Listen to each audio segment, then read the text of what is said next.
উপাচার্য ও শিক্ষকদের দ্বন্দ্বে এক সপ্তাহ ধরে বন্ধ কুমিল্লা বিশ্ববিদ্যালয়। এতে স্থগিত হয়েছে সেমিস্টার ফাইনালের 12টি পরীক্ষা। এছাড়া আরও 7 বিভাগের বিভিন্ন বিষয়ের পরীক্ষা নিয়েও দেখা দিয়েছে অনিশ্চয়তা। এ অবস্থায় আবারও সেশন জটের শঙ্কায় পড়েছেন শিক্ষার্থীরা। বিকাশে কম খরচে ক্যাশ আউটের লিমিট বেড়ে 50,000, প্রিয় এজেন্টও 2টা। উপাচার্য ও শিক্ষক সমিতির দ্বন্দ্বে প্রায় 2 মাস ধরে অস্থিতিশীল কুমিল্লা বিশ্ববিদ্যালয়। উপাচার্যের পদত্যাগ দাবিতে গত 29 এপ্রিল বিশ্ববিদ্যালয়ের ক্লাস ও পরীক্ষা বর্জন করে শিক্ষক সমিতি। এরপর 1 মে বিশ্ববিদ্যালয় বন্ধের সিদ্ধান্ত আসে সিন্ডিকেট সভা থেকে।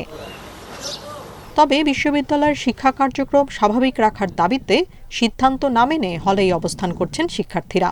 ক্লাস পরীক্ষা বন্ধ থাকায় সেশন জটে পড়ার আশঙ্কা তাদের।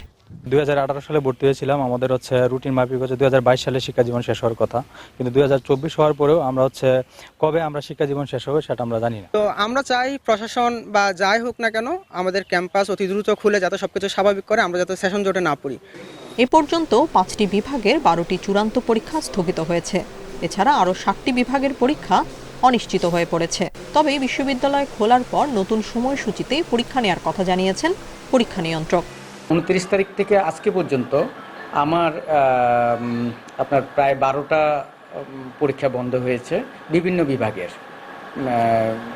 অন্যান্য বিভাগের, এবং আমার কাছে পেন্ডিং যে রুটিনগুলো আছে, যে রুটিনগুলো আমি পাবলিশ করতাম এই সপ্তাহের ভিতরে, এরকম 7টা বিভাগের রুটিন আমার কাছে পেন্ডিং আছে। বিশ্ববিদ্যালয়ের অচলাবস্থা নিরসনে আচার্যের প্রতি উদ্যোগ নেয়ার আহ্বান জানিয়েছেন সাধারণ শিক্ষার্থীরা।